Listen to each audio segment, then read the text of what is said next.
The novel idea of the Department of Government Efficiency, or DOGE, is already experiencing some shakeups and coming under some attack. The Washington Post reported this morning that the public interest law firm National Security Counselors is suing DOGE. They argue that DOGE is breaking a 1972 law by violating transparency rules. The firm says that DOGE meets the standards for a federal advisory committee, according to the Post, and that means that DOGE needs to follow certain rules on certain standards regarding, for example, hiring, disclosure, and other practices. The law firm argues DOGE hasn't been doing that. Sam Hammond, an economist in support of DOGE, says that's ridiculous. The president can lawfully take advice from external experts without creating a formal advisory committee. Meanwhile, according to multiple reports, DOGE co-leader Vivek Ramaswamy will leave the initiative before it even begins. Ramaswamy is eyeing an Ohio gubernatorial run after Mike DeWine chose someone else to fill Vice President-elect J.D. Vance's Senate seat. CBS News writes, people close to Musk have privately undercut Ramaswamy for weeks, frustrated with his lack of participation in the heavy lifting, according to sources familiar with the internal dynamics. There has been friction between the incoming rank-and-file DOGE staff and Ramaswamy, the sources say, and Ramaswamy has been subtly encouraged to exit. Ramaswamy tweeted the day before Politico's report that he was discussing DOGE with Senator Marsha Blackburn. Journalist Aaron Rupert tweeted, Vivek's involvement with DOGE lasted negative Scaramucci's. Har har. Historian Vered Mehta wrote, Trump can either ignore this lawsuit entirely or just pardon everyone on DOGE for violating whatever laws are in play here. Joe Biden said he can. Oopsies. I agree with Sam Hammond, who actually is a friend of mine, that the president can't consult an informal, they didn't get an official, yes, it's not an actual cabinet department or government agency, it's an informal group of advisors who are going to propose, not legally binding in any way, suggestions for what areas of government can be cut. I don't know the specifications of the law, but the idea that you can do that seems... The specifications of the law are kind of the point, though, right? It depends whether this quasi-department reaches the level of a formal advisory committee. Consulting with outside experts on where we could have more government efficiency. I guess that's perfectly plausible that we would have it. It's illegal to create government efficiency. That's the kind of thing this agency is trying to combat. Nobody is saying it's illegal, Robby, to create greater government efficiency. The question is whether our government wants to drag out all the efficiency creators and shoot them in the street. Quasi-department with Trump's besties atop it is required to subscribe to transparency laws so that we can see all the powerful and slightly oligarchical people who are forcing vast cuts on our social safety net and otherwise. Vast cuts. $2 trillion Elon wants, allegedly. My concern, honestly, my biggest criticism of this whole DOGE idea is that I doubt any serious, severe cuts to government, which I would be absolutely in favor of, will actually materialize. They would still have to pass Congress or pass muster by our lawmakers, and that is always so hard to do. So we shall see. Now, the political fortunes of Vivek Ramaswamy are quite interesting right now.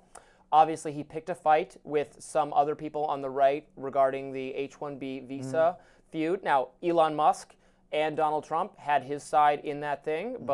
Elon said that he would go to war over the H-1B visa issue. Now, you could reform it, but that he was a beneficiary of that program, and we actually need to make it possible for people in the tech sector to hire the most qualified workers. Donald Trump said he agrees, and he's used people on this program, even though in 2016 he said he was totally against this program.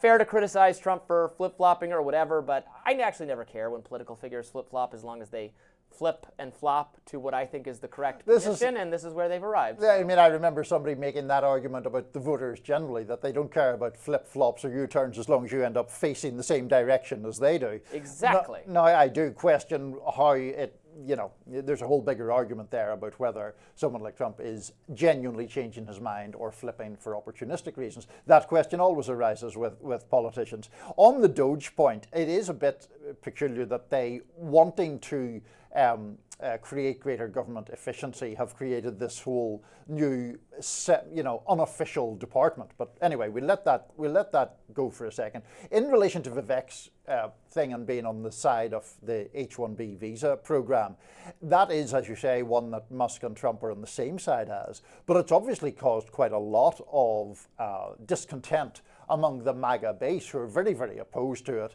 thinks that it is Steve Bannon has made this argument that it is a measure that has helped keep American-born workers out and has lowered wages and has made people more susceptible to the wishes or demands of oligarchs rather than actually helping them. This is interesting. This is the only situation ever where your view I take the Bannon position. Bannon's in mind. Yeah. My view on this is, sorry, Brother Bannon, you can stay mad because we are not listening to the economic populists who want to turn this country back to before the industrial era. I am for unleashing massive technological and economic growth. I think it's a good thing that the leaders of important tech companies are on good enough terms with Trump to create a regulatory framework that empowers them to be successful and to grow their businesses and to make America the hub of 21st century technology for national security reasons, so that we can compete with China. Other, Western nations are throttling what tech sectors they even have because they have bureaucracy-obsessed regulators in charge at every turn.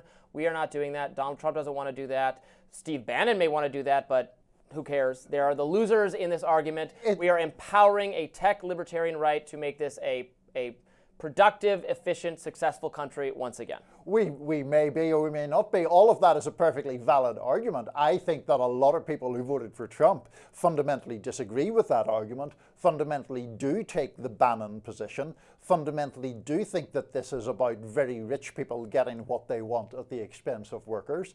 And I have always acknowledged that Donald Trump has had considerable success in expanding support for him personally beyond normal Republican levels among working class voters. And I don't think that the majority of those working class Trump voters think that libertarian tech policies of the kind that you legitimately favor are the reasons that they voted for Donald Trump to be the president. Well, look, I wish Trump would be, completely honest with some of these voters that the factory jobs of yesteryear for various regulatory reasons. Look, if we can get rid of the regulations and the environmental protections and the labor laws that all made it impossible to keep doing factory kind of jobs here in America, yeah, I would be all for that. It's never going to happen. We need to be honest with the American people. Trump should be honest with his voters that we're going to have the jobs of the future. We're going to have unparalleled economic growth that is going to lead toward higher living standards for everyone. There's going to be more jobs for everyone. We're going to bring down inflation by lowering the cost of things. We're going to get regulation out of the way that makes housing more expensive, food more expensive, energy more expensive. That's the agenda. The agenda is not to reset the economy to some 1950s style thing where you have this, permanent factory job. It's just not going to happen, and we have to be honest with the voters about that. There's going to be new jobs created in the new economy that Elon Musk type people are going to build with Trump helping them. That's the agenda. I mean, the danger is that the richness from that accrues to people like Elon Musk and Vivek Ramaswamy, who already are vastly wealthy, and not to some of those people who voted for Yeah, I mean, my viewpoint is those people are absolutely going to get a lot more wealthy in the next 4 years, but this is a old argument that libertarians and lefties are having, it's going to trickle down.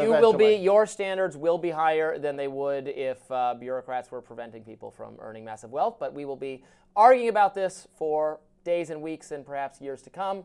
Coming up on Rising, we'll take a look at Trump's incoming executive order palooza. Stay tuned for that.